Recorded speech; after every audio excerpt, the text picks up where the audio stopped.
एक भारतीय फौजी ज्यादा ज़हीन होता है या एक कुत्ता? टेस्ट करने पर क्या नतीजा निकला? भारतीय सरकार सर क्यों पकड़ के बैठ गई? आइए इस खबर की तफसील जानते हैं।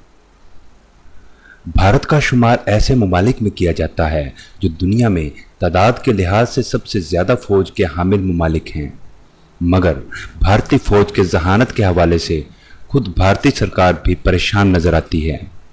गुज़श्ता दिनों से खबरें आ रही हैं कि भारतीय फौजी अफसरों की बेवकूफ़ियों और जवानों में जहानत के फुकदान पर भारतीय सरकार ने फैसला किया है कि फौजी अफसरान और जवानों में जहानत का म्यार बढ़ाया जाए, क्योंकि एक कुत्ते का आईक्यू लेवल भी 50 से 70 तक पहुंच चुका है, जबकि भारतीय फौजी अफसरान और जवान जहानत के एतबार से कुत्ते से कहीं पीछे नजर आते हैं।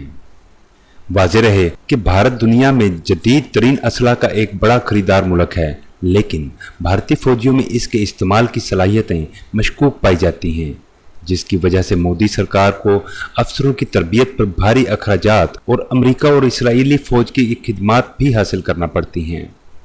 माहिरीन नफ्सियात का कहना है कि इस वक्त बाज़ जानवरों में ख़ास तौर पर एक कुत्ते का आईक्यू लेवल भी 50 से 70 पहुंच चुका है और इनसे अच्छे मिलिट्री डॉग्स का काम लिया जा रहा है। तो फौजियों का आईक्यू लेवल तो इससे ज़्यादा होना चाहिए। भारत में गुज़श्ता साल तक फौजियों की भर्ती के दौरान 50 से 90 तक आईक्यू लेवल रखने वालों को भर्ती किया जाता था, जबकि आम हिंदुस्तानियों का औसतन आईक्यू 70 से 110 तक पाया जाता है। भारतीय फौज गुज़श्ता साल से आईक्यू लेवल को तरजीह देने के मंसूबे पर अमल पैरा है और इसने न्यू इंडियन आर्मी जनरेशन का नारा बुलंद करते हुए दावा किया है कि 2019 में भारतीय फौज में अफसरों की जो खेप मुहैया की जाएगी वो नए दौर की फौज होगी।